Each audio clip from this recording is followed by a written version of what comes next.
Əgər sənə desələr ki, çox uğur qazansan, xoşbəxt olacaqsan, yəqin ki, buna inanarsan. Müasir psixologiya və neuroelm bu fikirlərin tam olaraq əksini sübut edir. Xoşbəxtlik uğurun nəticəsi yox, sadəcə səbəbi ola bilər. Pozitiv emosiyalar, məsələn, sevinc, maraq, məmnunluq beyində genişlənmə effekti yaradır. Bəzi hallarda çətinliklər də insanı inkişaf elətdirir. Daha pozitiv düşüncə tərzinə sahib olan insanlar satış sahəsində təxminən 37% daha yaxşı nəticə göstərir.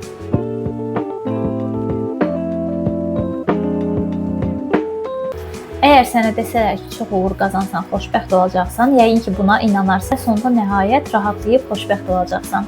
Amma maraqlısı budur ki, müasir psixologiya və neuroelm bu fikirlərin tam olaraq əksini sübut edir.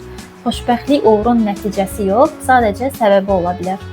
Bir anlıq düşün ki, qarşına bir məqsəd qoyursan və bu məqsədə çatmaq üçün var gücünlə işləyirsən və bu hədəfinə çatırsan. Bir müddətlik xoşbəxt olursan və daha sonra beynin qarşısına yeni və daha böyük bir hədəf qoyur. Nəticədə xoşbəxtlik yenə bir adım sonrasına qalır. Bu dövr davam elədikcə insanın içində yavaş-yavaş stres və tükənmişlik hissi yaranmağa başlayır. Məhz buna görə psixoloqların irəli sürdüyü xoşbəxtlik üstünlüyü anlayışı meydana gəlib. Bu yanaşmaya görə xoşbəxtlik nəticə deyil, bir başlanğıcdır. Yəni sən əvvəlcə daxili vəziyyətini dəyişirsən, daha sonra isə nəticələr gəlir. Bu teoriya araşdırmalarla da təsdiqlənib. Məsələn, 275 mindən çox insanın iştirak elədiyi 225 elmi tədqiqatın meta-analiz nəticəsində sübut olunub ki, xoşbəxt insanlar sadəcə daha yaxşı hiss eləmirlər. Onlar real olaraq daha uğurlu olurlar. Yəni bu əlaqə təsadüfi deyil, sistemlidir. Bunun səbəbini başa düşmək üçün gəlin beynin necə işlədiyinə baxaq. Psixoloq Barbara Fredrickson bunun üçün genişləndirmə və qurma nəzəriyyəsini irəli sürüb. Pozitiv emosiyalar, məsələn, sevinc, maraq, məmnunluq beyində genişlənmə effekti yaradır.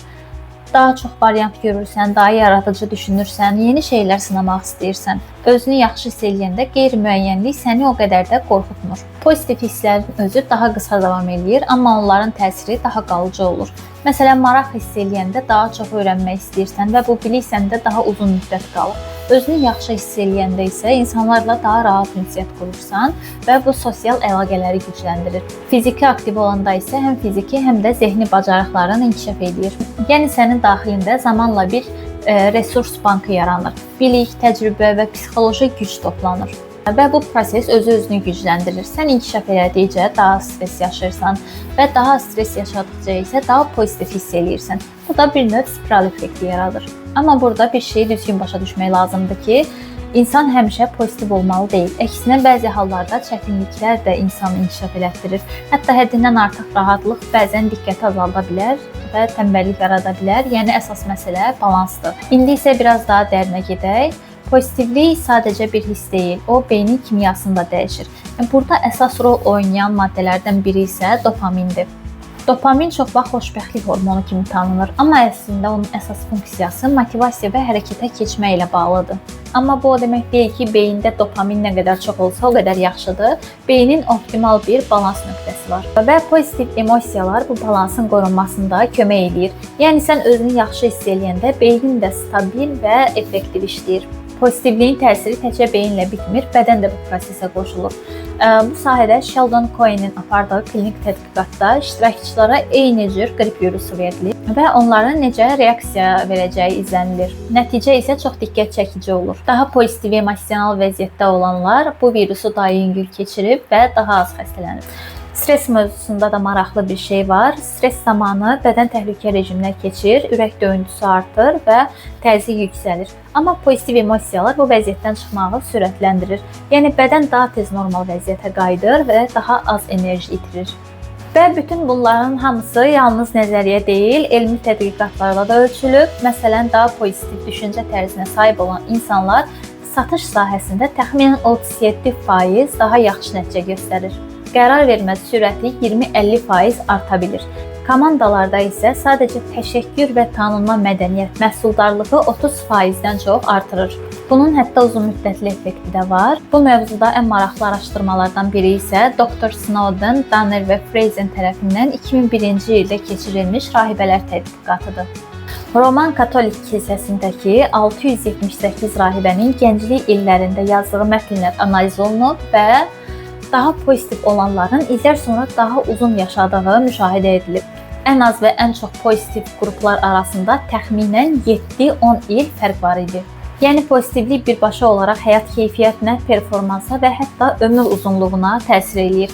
Videonun bundan sonraki hissəsində isə pozitiv yanaşmanı həyatımızda necə tətbiq edə bilərik, bu haqqda danışacağam. Birinci addımımız diqqəti yönəltməkdir. Hər gün günün sonunda 1-2 dəqiqə ayırıb o gün ərzində baş verən 3 yaxşı şeyi yazmaq. Bu böyük şeylər olmaya bilər, sadəcə detallarda kifayətdir. Məsələn, keçirdiyin yaxşı bir söhbət, bitirdiyin kiçik bir iş və ya sadəcə özünü biraz daha yaxşı hiss elədiyin bir anı yaza bilərsən. Bu, beynini problem axtarma rejimindən çıxarıb müsbətləri görmə rejiminə keçirdir. İkinci addımımız isə şüurlu şəkildə təşəkkür etməkdir. Şüurlu şəkildə təşəkkür etməyi biraz açın burada. Yəni ki, sadəcə sağ ol demək yox, nə üçün təşəkkür elədiyini özün içində hiss edərək demək. Bu sənin sosial əlaqələrini gücləndirəcək və beynində müsbət emosiyaları daha çox aktiv eləməsinə kömək eləyir. Üçüncü addımımız bədəni hərəkətə gətirməkdir. Gündəlik az da olsa hərəkət eləmək, qısa gəzintilər, yüngül idman və ya sadəcə gün ərzində aktiv olmaq. Çünki beyin hərəkətdə olanda beyin daha stabil işləməyə başlayır və stress azalır. Dördüncü addımımız isə böyük işləri addımlara bölmək. Böyük və ağır görünən işləri kiçik hissələrə ayırmaq lazımdır. Beyin böyük hədəfləri təhlükə kimi qəbul edə bilər, amma kiçik addımlar onu daha idarə olunan eləyir. Bu da motivasiyanı artırır və başlanğıc bariyerini aşağı salır. Yəni hədəfin nə qədər böyük olsa, beyində də bunu o qədər böyüdə bilirsən və başlamaq üçün hərəkətə keçmək çətin olur. Ancaq işi kiçik addımlara böldükdə beyin fikirləşir ki, bu sadə bir tapşırıqdır və bunu tez həll edib bitirmək olar. Ona görə də başlamağa gecikmirsən. Maraqlısı budur ki, bu addımlar çox sadə görsənə bilər, heç bir işə yaramayacaqmış kimi səslənə bilər, amma bunların hamısı birlikdə beynin işləmə tərzini dəyişməyə başlayır. Sən daha aydın düşünməyə başlayırsan, daha tez qərar verirsən və ümumi enerji səviyyən yüksəlir və sonda uğur qazandığın üçün xoşbəxt olmursan. Xoşbəxt olduğun üçün uğur qazanırsan. Əgər bu video sənin üçün faydalı oldusa, bunu dostunla da bölüşməyi unutma. Məni izləmədə qal. Gələn videoda görüşənədək.